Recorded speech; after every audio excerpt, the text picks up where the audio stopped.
Welcome, everyone. This is the second in a series of 3 sessions focusing on long COVID. I'm Jane Peterson and part of the team from Stratis Health. Today, we're going to be talking about long COVID in older adults and in the pediatric population. The format will follow the ECHO model, and we'll start with a didactic presentation followed by time for questions and case discussions. There we go. Oops, too fast. The session objectives are listed here. Understand the role of long COVID in the context of other conditions affecting older adults, and overview available tools and resources to support older adults experiencing long COVID, and to differentiate long COVID from other chronic conditions with similar presentations in the pediatric populations, and again, overview available tools and resources for that support. Our speakers today are Dr. Sandra Turbis from Genevieve and Dr. Bazak Sharon, who's an independent consultant. Sandy is a physician, as I mentioned, from Genevieve, which is a clinical practice focused on caring for people residing in long-term care communities. She also serves as medical director in several skilled facilities throughout the metro. During the pandemic, Sandy led the charge on how to recognize, manage, and treat COVID for the Genevieve clinicians, and she was instrumental in creating materials that were used statewide on how to address COVID. She continues to provide leadership on a variety of topics through her role in the Minnesota Association of Geriatrics Inspired Clinicians, or MAGIC. Dr. Sharon is a pediatrician with extensive experience in infectious disease and infection immune-related disorders. Dr. Sharon's practice has included evaluating, diagnosing, and managing children with long COVID, as well as related conditions such as myalgic encephalomyelitis, chronic fatigue syndrome, also known as ME/CFS, pediatric onset neuropsychiatric syndrome, also known as PANS or PANDAS, and others. He's also presented his research internationally. Each of our speakers and everyone on the team preparing the ECHO has completed a conflict of interest disclosure. Dr. Sharon did indicate he will be discussing some unimproved and investigational uses of products and devices, and he will address this in his presentation as well. For those of you interested in receiving continuing CME credits, goodness sakes, they will be offered for each of the sessions. The AMA Category 1 credits will be provided by Stratis Health, and the material has also been approved for AAFP CME credit. To receive the credits, participants will need to complete the evaluation after each session. So with that, we will start our first session, and I will hand this over to Dr. Turbis. Great. Can everyone hear me okay? Yes. Great. So just to start with some background about COVID in general, COVID-19 has seen, of course, a lot of deaths in the older adult population. Latest data suggests that 80 to 90% of the deaths from COVID-19 in the US have been in those age 65 and older. And yet this oldest, most frail adult population is not really studied or discussed as often. And that's not unique to COVID. That's really true of pretty much everything that happens in this population in medicine. Even the CDC's post-COVID conditions overview for clinicians, which is really excellent, has a really good section on discussing special considerations in certain populations that would have additional barriers to diagnosing, recognizing, or treating post-COVID conditions. Some of those special considerations are listed here, but this older, frail adult population, those in nursing homes with all the barriers that go along with that are not mentioned there. And that certainly has been the case, though, with COVID and long COVID, that this population, even accessing COVID treatments, testing and things, has been challenging. And this just reflects, kind of like I mentioned, just this bias in general in medicine that we tend to study the active or employable or working age population, even in a condition that affects older adults quite a lot. Certainly, a lot of those of you who are family physicians in clinics, you see all ages, but older adults make up a lot of primary care visits. So it is something that we know is going to affect this population. So let's see if the slide will advance for me. Okay, I'm going to make sure it doesn't go too much. So long COVID overall, the prevalence in general in the population seems to be thought to be around 6 to 7%. And that's just of everybody, not just people who've had COVID. And again, that depends on how we define it. The CDC's definition includes symptoms that last 4 weeks or longer. The World Health Organization's definition has a time frame of 12 weeks or longer. And both of those have advantages, I think, looking at both of those. But so there's a lot of people with persisting symptoms after COVID. And there are studies that suggest both a higher and a lower prevalence in the older adult population compared to the working age adult population. Not really clear why, but probably because we're talking about a bunch of different conditions, perhaps under one umbrella, or depending how we're defining it or who we're asking and how we're asking. We don't really know for sure how much it's affecting older adults. We do know there's some risk factors for long COVID. In general, includes if someone was hospitalized with their COVID-19, vaccination status plays a role, and then increase in underlying health conditions. More of those would increase the risk. And older adults certainly have, two of these three have a higher percentage of hospitalizations and have more underlying health conditions.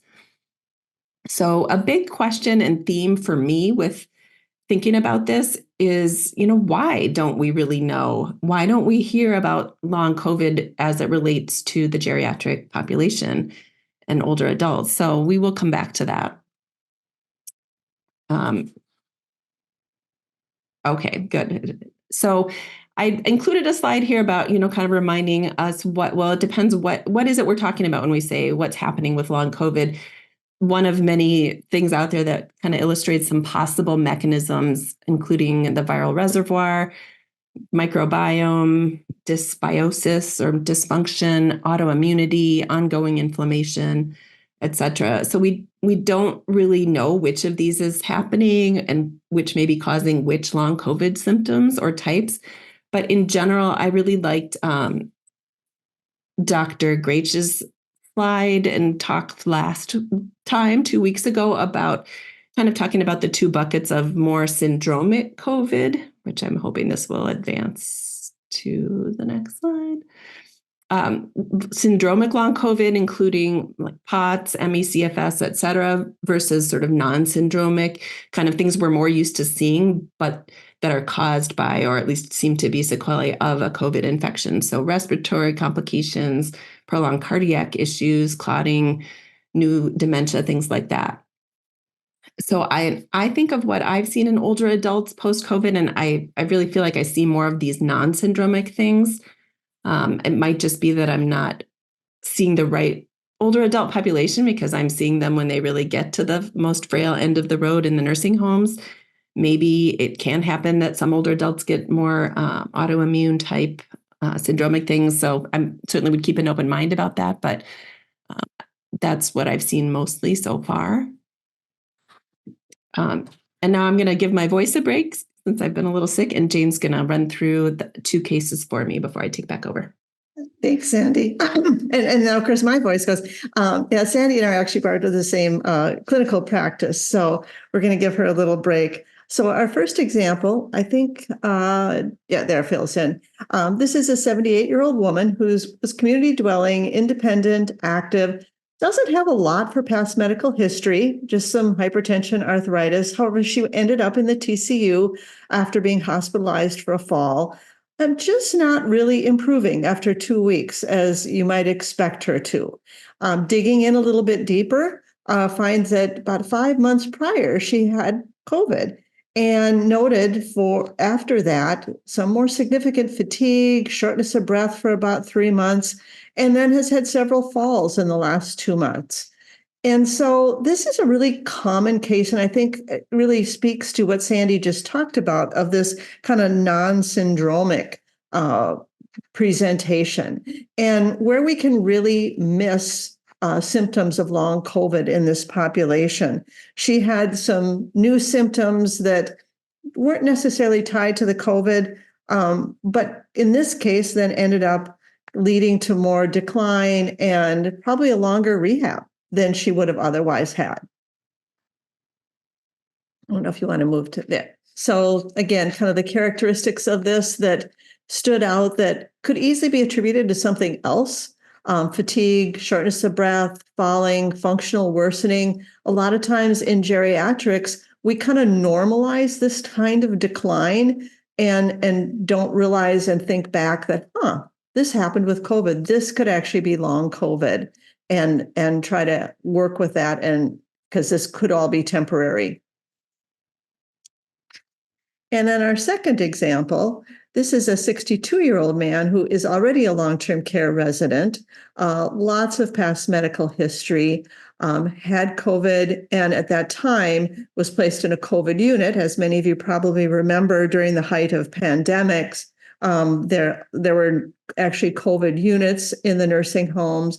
His situation worsened, developed acute respiratory failure, was hospitalized. Upon return, just never really returned to his baseline, was weak, ongoing shortness of breath, kidney function worse than before, and then that led to multiple hospitalizations since that time. So this is also a common pattern that we saw, especially I think during the height of the pandemic and some of the previous variants, a lot of worsening of chronic conditions, weakness, shortness of breath, and just really never getting back to that baseline, and oftentimes had an accelerated decline, and people often ending up, and toward end of life sooner than we would have otherwise expected had they not had COVID. I'll turn it back to Sandy after her voice has had a little break. Thanks. I think someone else is advancing the slides, so I can take back over there. But so this case is a 76-year-old woman. This is a patient of mine, new to my nursing home population. She has multiple conditions that I see on her chart: dementia, prediabetes, anemia. And her family said, well, she was really fine until she had COVID. She didn't have dementia. She was fine. She was walking and talking. And so we think this is all due to COVID. I thought, oh, that's really interesting. I'm going to pay attention to this one since I'm doing all this, COVID work. But I really dug in her previous chart. She did have a cognitive test prior to COVID that showed some mild cognitive impairment at that time, the SLUMS test of 21. Another thing that stood out at me was she had back pain, lumbar spinal stenosis. That was sort of in 2020 before she herself had COVID. Next thing that appears in the medical chart is that she gets hospitalized with COVID in 2021, and her presenting symptoms, and this is something we noticed a lot too, was not respiratory at all, just weakness and imbalance. She had gone home with home health, but really never regained her prior functional level. She didn't really walk much anymore at home. Then she got much weaker and presented to the hospital and short of breath, and turned out to have a hemoglobin of 3. So the interesting thing there is, yes, some of this was due to COVID, but it turned out she was taking NSAIDs for her back pain, as recommended by some specialists that she saw. And so she had bleeding ulcers, peptic, esophageal, and rectal. So she ended up with multiple hospitalizations related to that, and just sort of everything together. She ended up in the nursing home and still is with, pretty advanced dementia, and doesn't get out of bed really at all anymore. So themes of this case would be that worsened cognition, though the dementia really wasn't completely new, and certainly an increased functional dependence and functional decline. And also, though, that not all post-COVID symptoms can be chalked up to COVID directly. And that, of course, is a theme that kind of came up in the echo 2 weeks ago as well. This just in terms of dementia being something that seems to be really maybe particularly linked as one version of long COVID in the older adult population, or not necessarily all that much older. I have another resident patient who lives in an assisted living facility who's only 62, walks and can do most things on her own, but she was living, I think she grew up in Minnesota, was living in Texas or Georgia or somewhere, and has a PhD, was a teacher, had a very, full intellectual life. And according to her family and a close friend, she just developed early onset dementia when she had COVID and had sort of a mild or moderate case of COVID. And now she just has very little short-term memory. And, is that why my mom's dementia got worse too? Who knows? Or is it when she had COVID or just the isolation of COVID? So there's a lot we don't know, but certainly there seem to be effects from COVID in this population, cognitive and otherwise. Okay, so I think of these sort of post-COVID conditions in the older adult population in these three buckets. And one would be that sort of new symptoms and conditions that are largely those non-syndromic ones like shortness of breath, fatigue, and new development of diabetes. But there can also be worsening of existing conditions. So it might not be a new diagnosis. It might be worsening of known heart failure, of dementia, of kidney disease. And then there's this accelerated functional and or cognitive decline. And that's a theme that can be seen even if there's not a specific new or worsening condition that we can name. Just the person does not want to eat and drink as much, or they need more help in their activities of daily living. Or simply, there can be a delay in their improvement and rehab, take longer than we would have expected for them to get better. So, and as we saw in the cases, there is certainly overlap, and many people have experiences that fit in more than one of these categories. So, what does literature say specifically about older adult populations? I'm only going to mention this slide briefly just because I want to keep it moving. But it was interesting. I like this because it compared post-COVID with post-influenza. So are people just having ongoing symptoms because they were sick? We know this can happen in older adults in general with any pneumonia, hip fracture. They might not come back to where they were. There were similar numbers of people affected after influenza as after COVID, 30%, but the specific symptoms differed. After COVID, there was more of the shortness of breath and the loss of taste, smell that many of us know about, and more neurocognitive effects compared to with influenza. The other study that I really like and want to mention, because it's not very common that this population specifically is studied. This is a geriatrician who probably works in nursing homes and studies that population. A nursing home or a set of nursing homes in Michigan.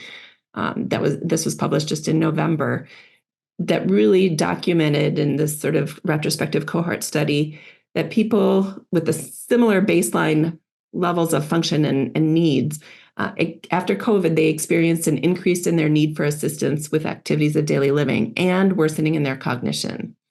These effects lasted for an average of 9 months. And interestingly, they had recovery in both of those areas by about a year. Though also interestingly, 30% of them died within a year compared to only 13% of the people that didn't have COVID. So is this why we don't see more long COVID in older adults? Is it because more of them die? So the ones that make it are basically fine? That's probably not all of it. I think we just have yet to sort out when we're seeing effects of COVID versus just other decline. Probably there are real and significant lasting effects in at least some older adults. Thank you for advancing that. I thought I did, but it didn't.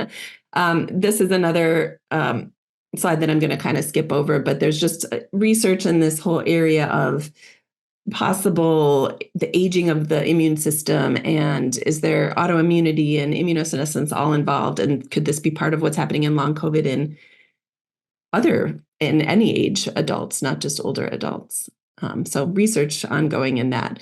But basically, I think it's not advancing for me. There we go. Thank you. I think that there certainly are effects in older adults. There are just a lot of barriers to it being recognized as effects of COVID because people have a baseline impaired function, baseline multimorbidity, many diagnoses. And, in this population, anything can be associated with a decline in physical or cognitive function, like the hip fracture, like the pneumonia, like the flu. Also, people are less able to report symptoms in some cases and less likely to respond to surveys if they're, just older and at home and they don't want to answer the phone because it's going to be a scam or something. And then we also talked about that fragmented care of, unless somebody, we have experts in the nursing home, experts in the hospital and primary care, but there's not always great communication among those. And we've all probably experienced that both professionally and otherwise. And so unless somebody's going to go dig and has access to a prior record, we might not know that COVID was part of the picture. And we definitely know that post-COVID sequelae are definitely happening. It's just not being recognized or called out as being due to COVID specifically for all those reasons. People might just be told they're getting old. But what if they're getting old faster than they should be? Or what if it's not just that? So these next two slides are another way to think about why it's harder perhaps to see in the older adult population. So I made these very oversimplified slides of kind of if someone in that sort of active younger age population is going along at their sort of normal health and function, and they get COVID and they're suddenly in a lower functional status than before, it's more obvious because it's very different from everyone else of their similar age and than they were before. Whereas, let's see if it'll let me, thank you. If someone's already older, that's that top blue line, and they're kind of already in a decline, but they have COVID and it gets down a little further than it would have been, that's just harder to pick out. And the reality is these lines are much more squiggly, right? Both lines probably. And so determining how it is and how it would have been without COVID, really difficult. It's hard to recognize what's due to COVID and what isn't. So treatments and tools, if we do think that there's an effect of COVID, that someone has declined due to COVID specifically or just regardless, mainly we're going to investigate and treat as able whatever it is that's presenting. If they are having cognitive worsening, we can do these cognitive tests in the office. I know some of you do. I think my mom's actual former primary doctor's on this echo and did a MOCA on her when she came into the office. And whether that was due to COVID or not. So we can do those tests. The MD Calc has the MOCA and how to score it, which is, I think, really helpful. In the nursing home, we tend to use the SLUMS, the St. Louis University mental status exam, very similar, both out of 30, both free, which makes them, in my mind, a little easier than the MMSE, free and available online. So we can see if they're meeting criteria for dementia. And then in terms of what might help, physical therapy might help for weakness and mobility. Occupational therapy can help with ADLs and functional status. And speech and language pathology sometimes can work with cognitive tools for people as well. And an idea that I love, but I don't know how much it's out there in the world, finding someone in your area and a physical therapy clinic in your system that might have a therapist who really is excited about post-COVID or long COVID and what they can do with that. They can get extra education, just kind of finding that champion who might be able to specifically work with you on people who are dealing with post-COVID experiences. That would be really nice. Jane's going to give me one more little break here. Yeah, just a quick one because I don't want to cut more into our Q&A time. But just as a reminder, I think a lot of people on the call are familiar with, the services, and especially the home and community-based services that are available through Medicare and Medicaid. But many of those are subject to income and asset limitations, especially with Medicaid. And just a reminder that the Agency for Community Living, who administers the Federal Older Americans Act dollars that are given to each state through their state unit on aging, which in Minnesota is the Minnesota Board on Aging, funds the area agencies on aging. And these area agencies on aging are available to their programs are available to any older adult, and often have transportation, exercise classes, things like that. And so another place for older adults that are experiencing symptoms of long COVID to possibly get engagement and assistance. And a good place to access that is through the senior linkage line. Thanks, Jane. So I'll try to wrap up quickly so we have more time. But basically, I just wanted to mention prevention. There is, I think by now, good data that suggests that COVID-19 vaccines have a protective effect against long COVID, people who are vaccinated have lower rates of post-COVID effects, including in the older adult population. There's a link there with the asterisk to a meta-analysis from late 2023. And even since then, there have been several new studies published, fairly robust, it appears to me, showing decreased rates of long COVID in people who are vaccinated. We're not so sure about whether treatment of acute COVID with Paxlovid could reduce the incidence of post-COVID effects. Sorry about that. That definitely needs more study, but it's Paxlovid does reduce serious illness, so that ought to, I think that if we ask the right questions in the right population, if we do, we might see an effect. But that literature is out on that for sure. We don't know. So why does it matter? I mean, if the people are going to have this decline, regardless of whether it's COVID or not, and we don't, doesn't matter whether it's COVID that contributed. It matters just to help destigmatize that it's not just getting old. If someone comes and they're worse, we don't need to say like, oh, well, that was bound to happen anyway. Dementia happens. We might be able to help them with physical therapy and other resources. And then, of course, if we are able to identify bigger picture that there are people, older adults, whose decline has some can be attributed to COVID, then that's going to help with future study and future prevention and future treatment, and to not leave the older adults out of the long COVID conversation. So I put in here using this ICD-10 code, which is U09.9. If you put whatever symptom, syndrome, new diagnosis that you're attributing to a post-COVID, you put those first, and then you put the U09.9. That is the way to, the coders and that the big, payers and whoever and researchers will be able to identify that we think these things are due to post-COVID conditions. So just take home points, kind of a summary.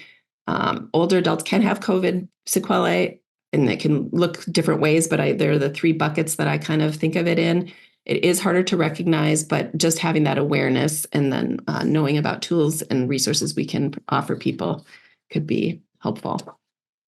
And the last slide is just an article that Dr. Ikramuddin and I wrote last summer and published in Magic's newsletter for further fun bedtime reading. Thanks, Sandy. You did great, even with the scratchy voice.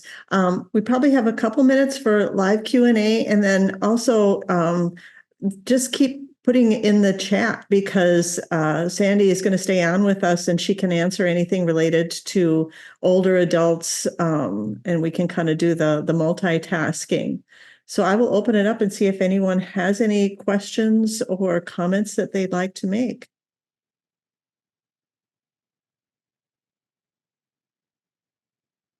I appreciate the overview of long COVID.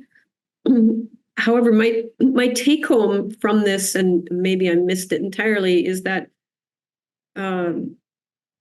individuals with functional decline related to long COVID are going to be treated the same as individuals who have a functional decline from multifactorial reasons, and that all the same treatments we would put in place anyway, that there isn't a magic bullet or reason to consider differential diagnosis because maybe deferred treatment of Paxlovid or something should be used.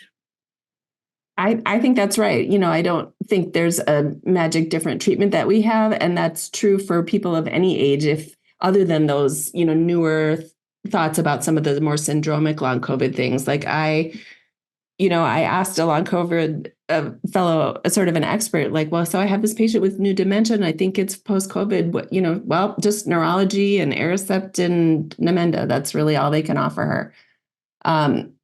So I think you're right as far as what we know now, but just having the awareness and including it in our diagnosis and in our awareness, I think my hope is that future research and future tools that may become available will, at least will be including this population in that conversation about long COVID.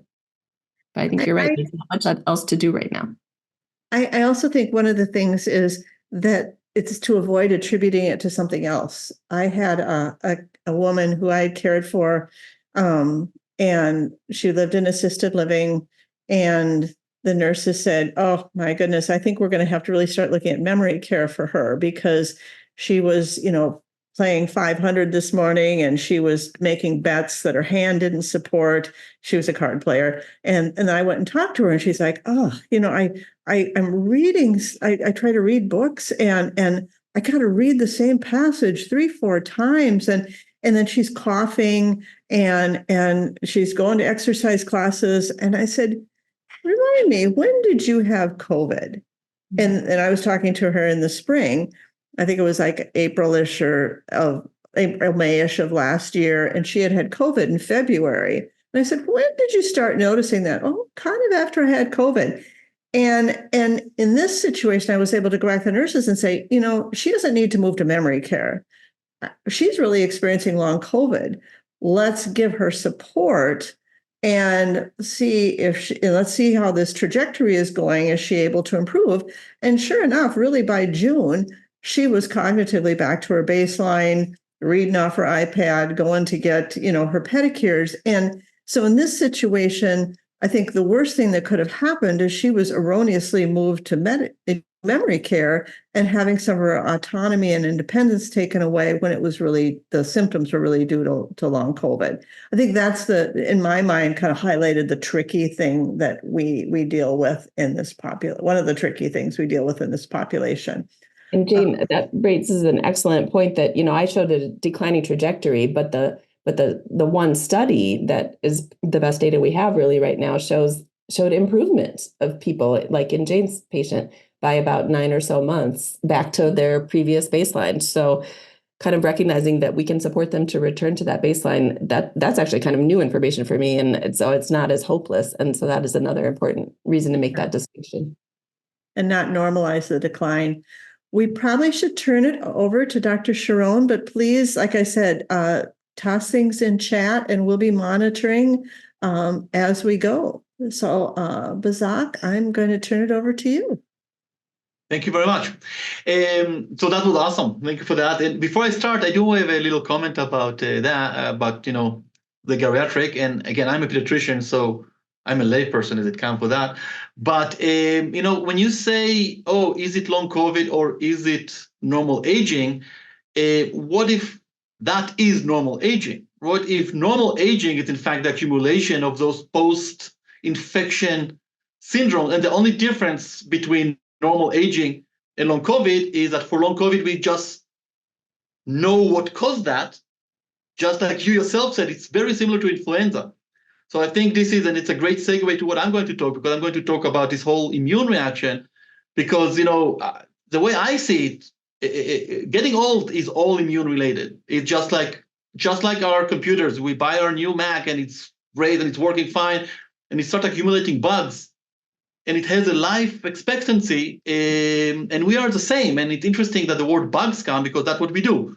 We accumulate infection, and every time we get this infection, it may or may not, as we're going to talk about long COVID, create some symptomatology beyond that.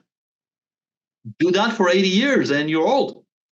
So I think the concept of long COVID in geriatric and normal aging is more similar than different. But I'll go back to what I know, which is kids. So pediatric long COVID, and yes, kids get that too. And I put it there because I put it there like that because even when I gave this talk at pediatric conferences, I had a lot of pediatricians coming to me and like, oh, really?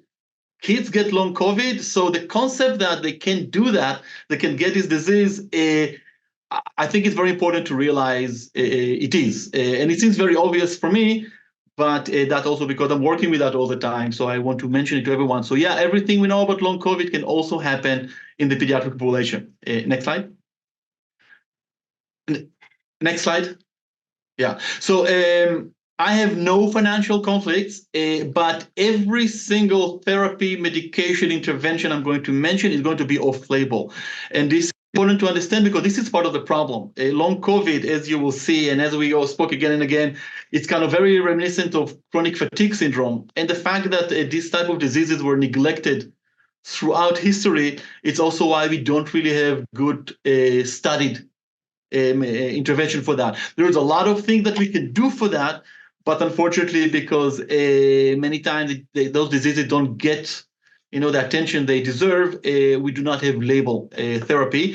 And whenever we talk about off-label, I think again, as a takeaway point, one of the most important things that I think everyone in the audience here can take home is LDN, low-dose naltrexone. We'll mention it a couple of times in my talk. It was mentioned in the previous talks. I even put the dose here because many times people ask me that.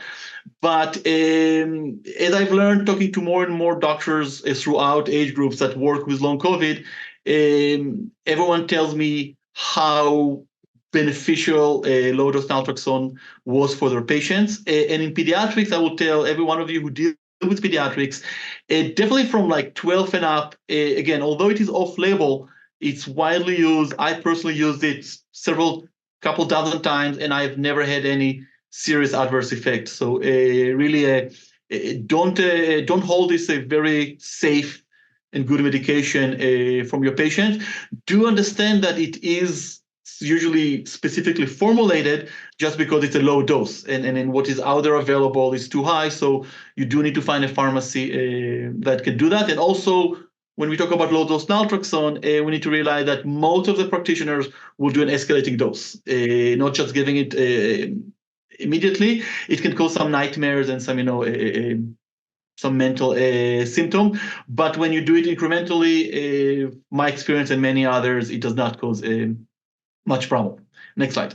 So the WHO came already in like the fall of 2021 with a definition that is very useful and very wide, and I've been using for what long COVID is, which means everyone who shows up at your clinic and tells you that they have symptoms that develop within 3 months of their COVID infection, last for at least 2 months, and have some impact on their daily functioning, and cannot be explained by something else, that's all you really need for long COVID. So the diagnosis of long COVID is not, oh, you have to have fatigue. Oh, no, you have to have headache. No, you have to have this and that. No, it's not that. It's if a patient develops something that either was not there before, was there, went away, now it came back, or just got worse, and if we cannot explain it otherwise, we should call it long COVID. And the best way to kind of think about it, and it's a quote that I saw a couple of years ago from, just a second, from Dr.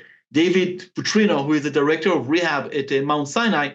And when he was asking an NPR show about, how hard it is to diagnose this disease that does not have any test or anything else, his answer was, I would actually push back on the idea that long COVID is a difficult disease to diagnose. I would say diagnosing long COVID is one of the easiest things you can do. You listen to your patient, you hear about the symptoms that they're experiencing, you do your best to see if the symptoms that they are experiencing are related to any other pre-existing health. But if there's no link to pre-existing condition and there isn't a recent SARS-CoV-2 infection, that's all you need for the diagnosis. And the CDC has been very broad and very, very clear about the idea that long COVID is a clinical diagnosis, meaning you don't need a lab test to diagnose it or anything like that. All you need is just to listen to the story of your patient. And I will go back to that, but I really think this is kind of one of the more key features that we need to understand. So click. Just to make things a bit easier, I took some of the words in how we diagnose long COVID. So as I said, new recurrent or exacerbation of any symptom that develop within 3 months of SARS-CoV-2 infection, lasts for at least 2 months, impact daily functioning, and has no alternative diagnosis, can be defined as long COVID. But just as I talked before, and also 2 weeks ago, Dr. Grass, Ikar Mudin, and Melnick all touched it very nicely, that long COVID is a big umbrella. It's not a specific disease or even a specific syndrome. A way that I kind of try to organize it to myself is there is a group of patients who had a very bad, hard, acute COVID-19. They spent 2 weeks, 3 weeks, 4 weeks on an ECMO. They may develop some pulmonary fibrosis. They may develop some heart problem, and that's going to last. That's going to stick. And you call it long COVID because, again, it started from there. It's impacted their life, and it's there. In my experience with kids, I have not seen that. kids don't get bad enough disease, and even if they do, they bounce beautifully. But in adult population, it's definitely a big part. And in fact, in the first 2-3 years, there was a lot of extra attention put in that patient population that made it a bit harder for the other long COVID patient to really get recognized. The other two are also very connected, is like autoimmune diseases. And as we mentioned, and as we know, everything from diabetes type 1 to SLE to other, known, well-established autoimmune diseases, we know can be triggered by COVID. I'm less going to speak about that because those diseases are easier to diagnose. It's SLE, you have your paradigm of how to diagnose, and when you send them to the rheumatologist. This is definitely not what a family practitioner or pediatrician is usually dealing with. On the other hand, there is this big group of what I call post-viral syndrome or post-infection syndrome. And this is the main of what I see and what I'm going to talk about. So those are the symptoms or the lab test or the presentation that don't really fit into a well-existing autoimmune disorder, but they're definitely there. And they're much more functionality disorder than a real lab disorder or real imaging abnormality. And that's what we're going to speak about. But this kind of separation into several categories is something that I think it's very important to understand. Next slide. So I'm going to first discuss a bit of what I've seen at my clinic. So 3 years between November 2020, when my first patient was with long COVID, was infected with SARS-CoV-2. And up until I closed the clinic in November 2023, I've seen a bit more than 100 patients. I kind of put them all together to make it easier with a percentage. So we can think about it approximately 100 patients. So the first thing that really stick to your eye is a female to male ratio. And again, it's something that I saw at my clinic, but it's definitely something that every single long COVID clinical practitioner or study will see that. We at the Long COVID Council had a great presentation about some of the epidemiological data from Minnesota itself, and it was exactly that. I think it was, in fact, 75 to 80% female to male, if I remember the numbers. But the female to male, it's kind of across the board. And it's also speak a lot about the immune processes that are probably involved, because as we all very well know, a lot of autoimmunity is autoimmune diseases that are more common in women than in men. Important to say that it's important what is your gender assigned at birth. I had several trans patients that are female to male. Unfortunately for them, their X chromosome is still there, and that would put them at risk. So it's important to understand that this is where it's coming from. But then when you ask the patient, okay, you came to my clinic because there's something is bothering you. What is it that is bothering you? And look at the list here. So this is at least 30 different symptoms that were described by my patient. So by far, fatigue was the more common. And it's not just like, just any fatigue. It's what we call PEM, so post-exertional malaise. So it's fatigue that not only is there all the time, but whenever you do something, any kind of activity, you just take it way worse. My patient, teenagers, will tell me about how they were really tired, but they had this really important thing in school. So they rested for 2 days, and they went to whatever event it is, and they have to cut it in the middle, and then they went home and they had a whole weekend in bed without moving. It's like a exercise crash cycle. It's very common in the long COVID. Headaches is common, dizziness, body aches, brain fog, abdominal pain, palpitation, anxiety. So the anxiety and depression are also very interesting because you can look at them as part of the disease itself, but they're also reactive, because if you are suffering from all of those symptoms or some of those symptoms, and it takes down your functionality, it's hard not to get depressed and anxious about that. So there's definitely a combination of part of the disease itself and also being reactive. The one symptom that is really unique to COVID versus any other post-infection is abdominal smell and taste. And what is also interesting about that specific symptom, that many of my patients will have more than one symptom. They will have fatigue and headache. They will have sore throat and fever.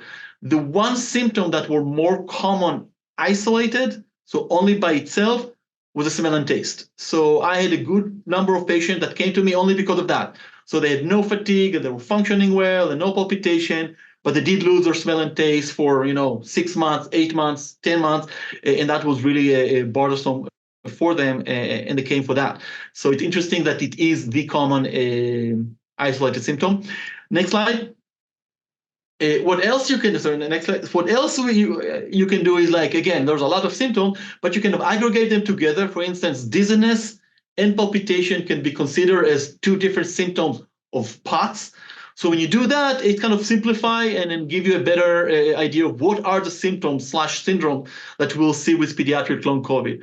So a lot of chronic fatigue syndrome with the fatigue, a lot of dysautonomia, headaches, body pain that we can call it fibromyalgia, GI, pulmonary. Again, as you see, there's a bit of everything. FND stands for functional neurological disorder that I've seen. And then the last one there, which is PANS, which stands for pediatric acute onset neuropsychiatric disorder. It's very unique to children. And as we'll see in the next slide in a second, it's also something that's not only unique to children, it's unique to the young children versus the entire age group. So when you start thinking about the ages, so in my patient, the teenagers, adolescent were the majority. I had no babies, I had no toddlers that the parents brought them for those concerns. I don't know if it completely does not exist, but it's hard for me to see that as a common thing.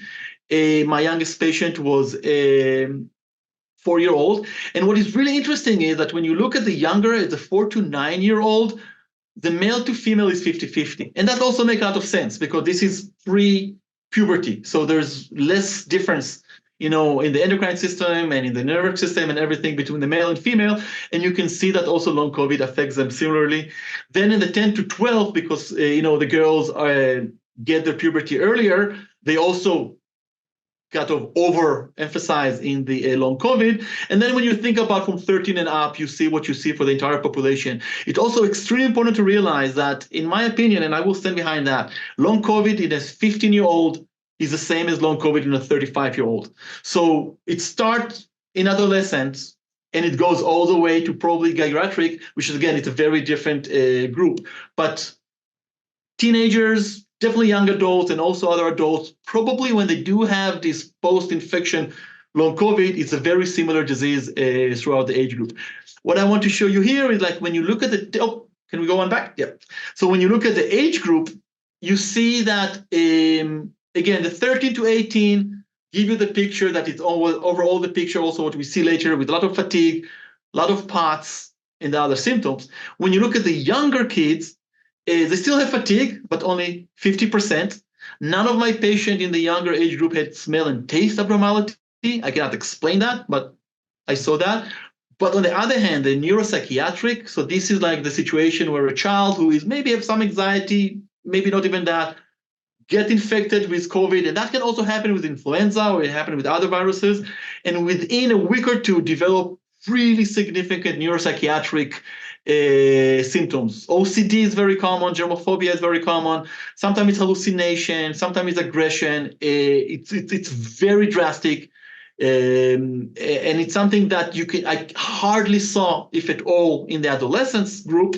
And I assume that those who do family practice and are not going to see much in their adult patient, but it's definitely an important factor, a symptom to look at in the younger kids. Next slide. So again, that was supposed to show up one after one, but we'll take it as is. So when you think about long COVID, as you see, it's in fact many different syndromes that can happen. So either ME/CFS, or POTS or PANS. I don't know why I did not show, but I had a little cartoon here to show that I call it like the POTS and PANS of long COVID. But then you have the functional neurological disorder, IBS, endocrinology, gynecology, immune disorder. So a way that I kind of look at all of them is a post-infection syndrome. And a post-infection syndrome, like long COVID or mononucleosis or post-influenza, can give you either a combination or any one of those disorders. Next slide. So quickly, so what do we do with that? So the good thing about this is, parallel, like the similarity between long COVID and chronic fatigue syndrome is that we do not need to reinvent the wheels. We can go back to what we do know about chronic fatigue syndrome and other post-infection syndromes. and then use that into our management or the clinical approach for long COVID. So you want to identify the risk, you want to diagnose it accurately and promptly, you want to acknowledge, explain, educate, identify specific concerns, and then design an individual management plan. And we're going to go quickly one by one. So next slide.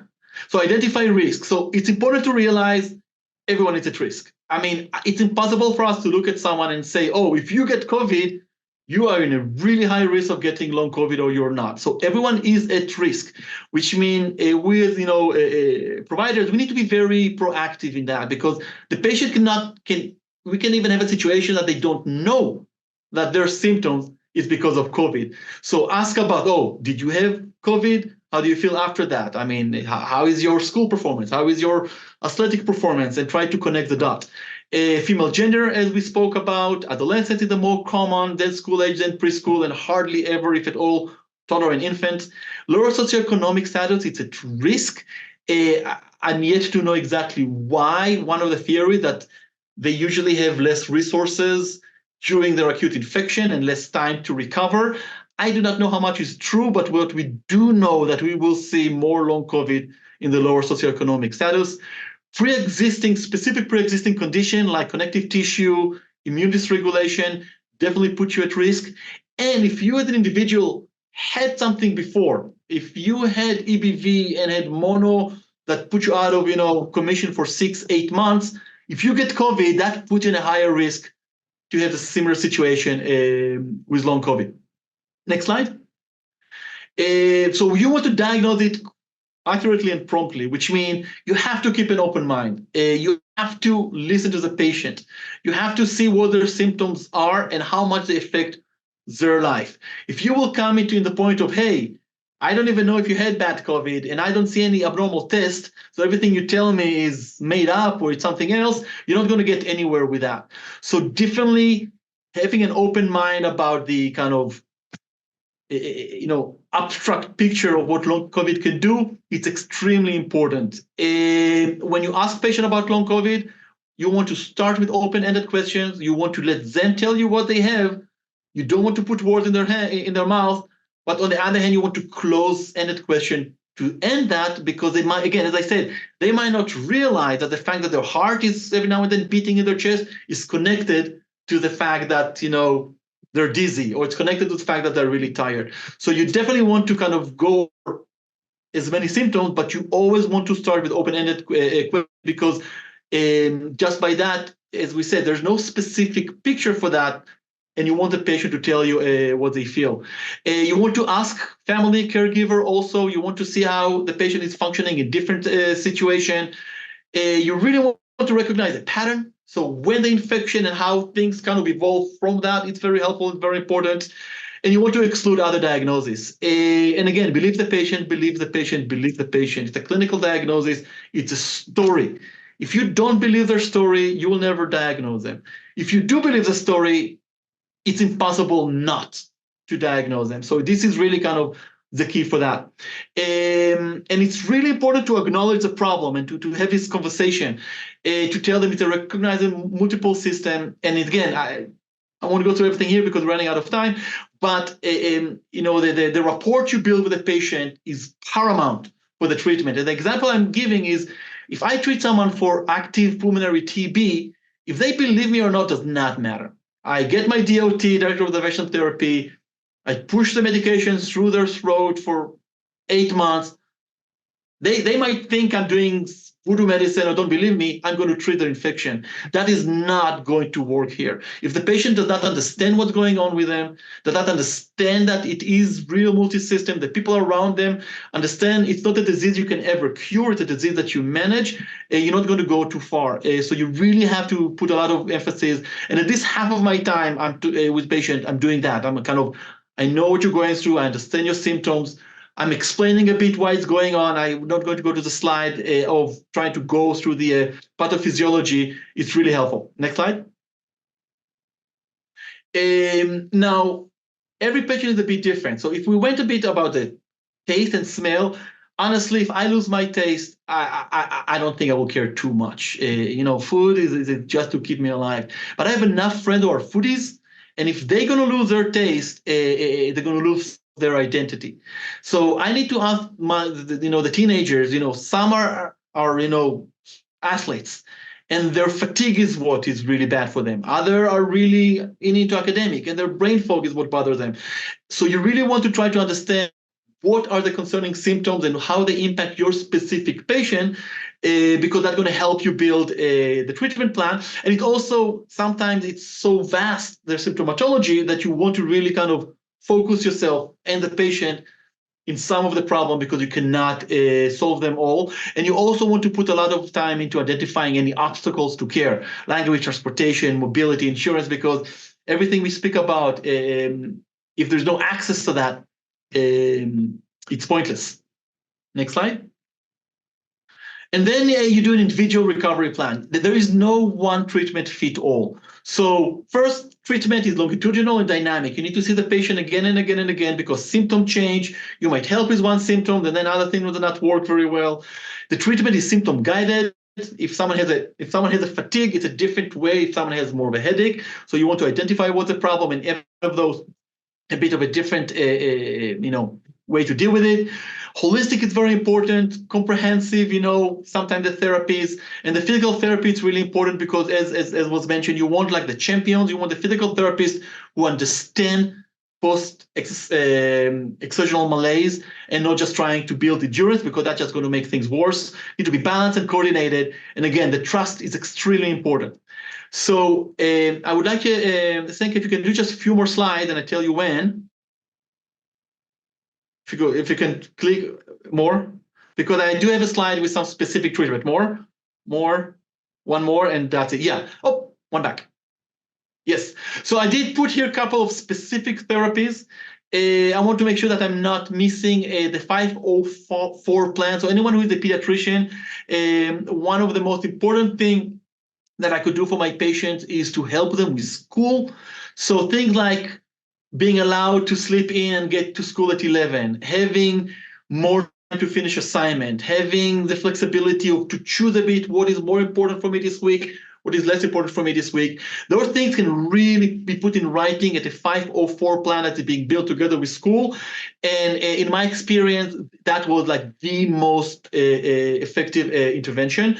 And then the medication that we've been using. So melatonin, gabapentin, as you see, cyproheptadine I've been using, and low-dose naltrexone. Low-dose naltrexone, again, great medication. I have a lot more to say, but 90 seconds, so I'll leave it for questions.